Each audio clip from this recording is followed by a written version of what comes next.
Hi everybody, this is Cathryn from In the Pink Designs. I'm an independent Stampin' Up demonstrator, which means that I sell Stampin' Up products and you can buy them through me at the address at the top of the screen.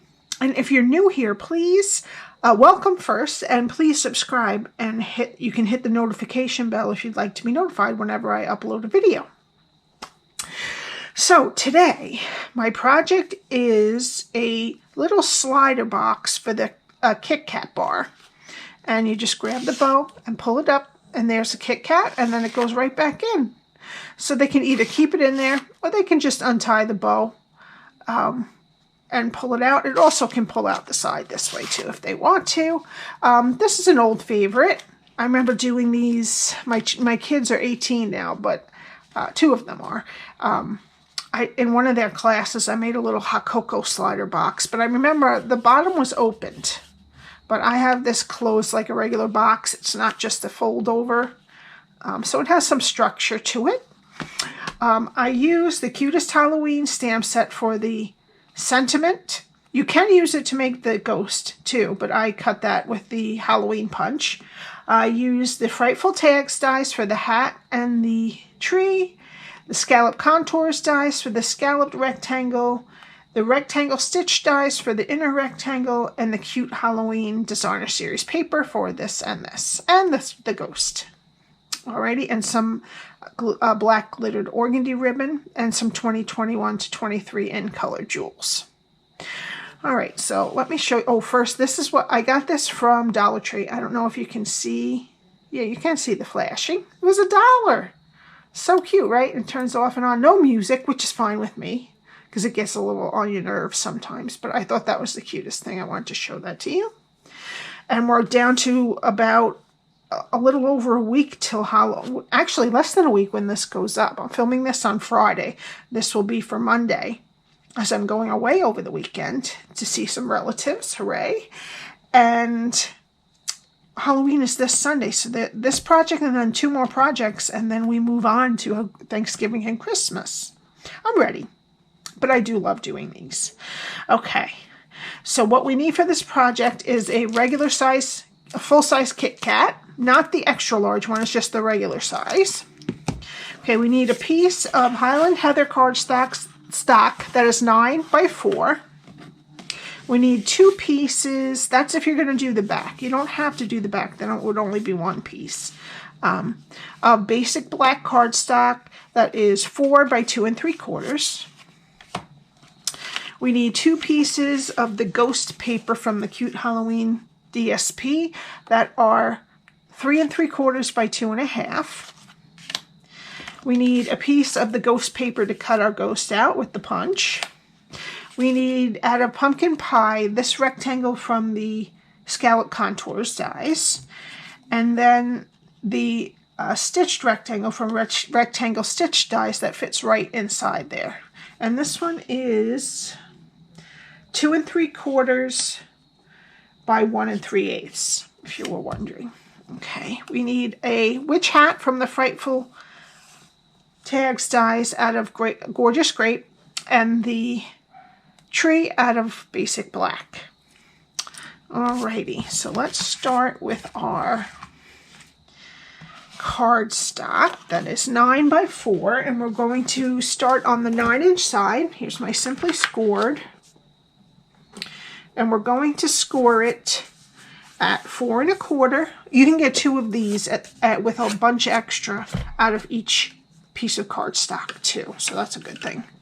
4 1/4 and 4 3/4, and then turn it to the 4-inch side and score at 1/2 and at 3 1/2.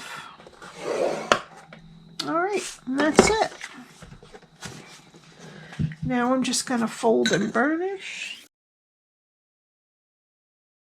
and I'm going to put it the long ways. All we have to do is cut these 2 little squares into tabs. So cut the sides of each of the rectangles straight, and then just take a tiny bit out of each side of the little square. Turn it around 180 and do the same thing. Rectangle sides straight, take a a little wedge out of each side of the square. Oh goodness, that's all right. All right, and that's what your cardstock will look like after you finish scoring and cutting. All right, so now we're going to flip it over so that this is the inside of our box, and they're both the same size on each side, so it doesn't matter. We're going to pick one side to put tear and tape on these skinny rectangles, and we're going to put it close to the edge the entire way. All right. I'm going to take the backing off.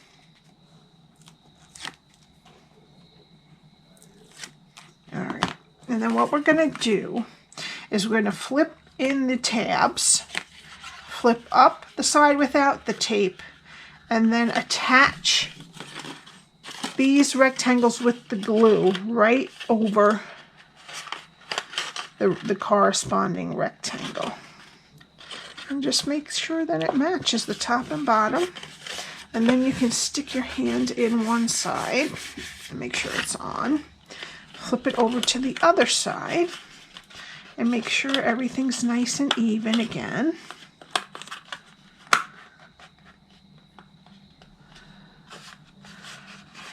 And slip your hand in as far as you can to just push that on right. Okay? And that's the whole box. Alrighty, pretty easy. The actual box is 4 1/4 by 3 by 1/2. Alrighty, so that's the size of the actual finished one. It goes a little higher because of the bow, but it's not too bad. Not too much added. Alright, so this part with the seam at the back is going to be the back of our project. Okay, now we need our two basic black rectangles that are 3 3/4 by 2 1/2, and we're just going to put them on the front and the back with liquid glue.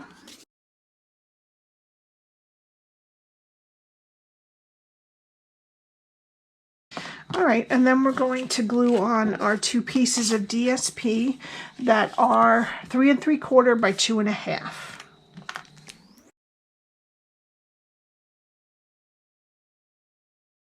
Alrighty. Just going to let that dry a second. We can put our scalloped rectangle, and this is from the Scalloped Contour dies, and I need to put just a little bit on the outer piece because it's separated and sometimes it will pop up. And I'm just going to center this right on. Make sure that's the front. Yes, it is. Okay. Now while those dry, we're going to do just a little bit of stamping.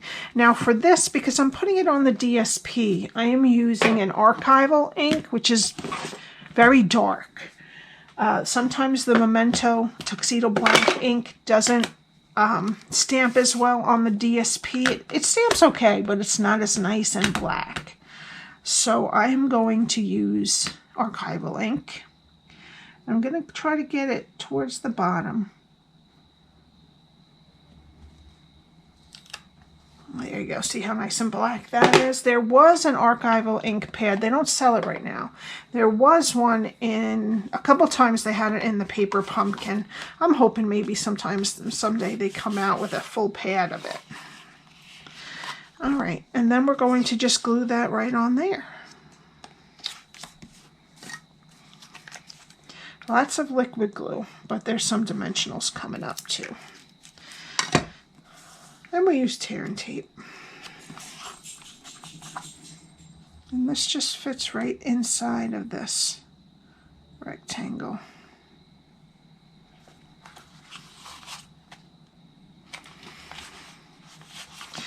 All right, now we need a hole punch. And what this one is, I think, 1/4 inch. And what we want to do is just go down. We want to punch the hole in the middle this way and in between the orange and the edge of the DSP. If you can get it. It's not the end of the world if you can't get that. Just going to try to get it centered. Let's see what we can do here.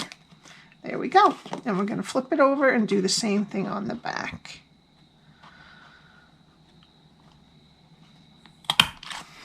Okay. All right, now that we have that, see, this one's a little off center, but I'm not going to get myself freaked out about that. It happens. All right, and now we need our glittered organdy ribbon, and we need about 22 inches of this. So let's do 12 and 10. Okay. All right, and what we want to do is stick one side through the front and one side through the back. Now this might be overkill. You might find you don't need as much, but I need it to tie my bow. And then I'll end up cutting off some. All right, just make sure it gets straight. And you can kind of make sure that it's even, but you can adjust it. Now, what I'm gonna do for the top piece of my KitKat so that this doesn't fly up too much and get in the way, I'm just gonna take a little bit of tape. I'm just going to tape down the top, okay? Makes it easier. All right, and now you're just going to gently push your KitKat down in, alrighty? And then try to lift it back up just so it doesn't show over the top, but we don't want it all the way down there. See how it's kind of far down? So you can pick it up just a little bit. All right, now we want to tie a nice bow. Oops, you want to get it tight enough around the bar so that it pulls up and down nicely. And I'm just going to tie a bow. Just like that. All right, and that's the slider box part. And I'm just going to trim the bow. And yeah, I think 22 inches was just right for that. All right, now we're going to put all our pieces on. All right, so I have the Halloween punch and a piece of my cute Halloween DSP, and I'm just going to match up the ghost. Like that. There we go. And we have our ghost. All right, so first we're going to put our tree on. Now you can, if you want the whole thing down, you can use your sponge and put a little dab of glue and pounce the glue on it, but I'm just going to run it up the stem and then just put a few little dots just to hold it down. It doesn't have to withstand a hurricane. Alrighty, I'm just going to pick it up and I'm going to run it, I think, between the E and the H. This one I did a little far to the left, I think. I'm just going to change it a little bit. And just hold this down a second. Alrighty. And then we need some dimensionals. I'm going to use minis on the hat. So let's just put 2 dimensionals on the ghost. And I just placed the ghost above the sentiment. I let his tail go right above the boo. All right, and then I put a mini dimensional a little bit up on the hat like that, and I put just a dab of glue in the middle of the brim and one little bit at the tip.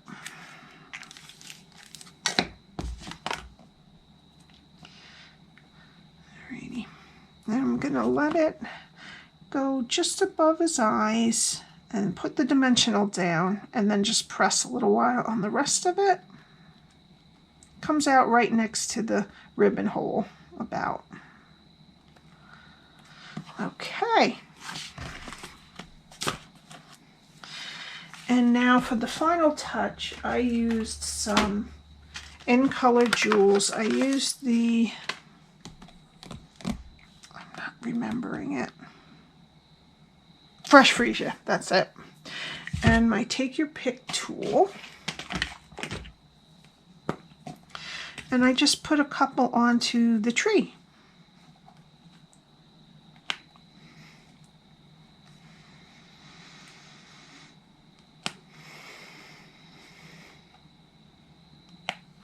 There you go, and that's it. I hope you enjoyed this. It's a very fun slider little gift box for someone, child, spouse, family member, co-worker, whoever you like to give a little treat to. You could also add a little wink of Stella to the hat or whatever you like. Thank you so much for watching, and if you need any Stampin' Up! Supplies, you can buy them through me. My link is below, along with my link to my blog, which will have all the measurements, and my contact information if you have any questions or if you want to join my team. Okay, I will see you next time. Have a great week. Bye.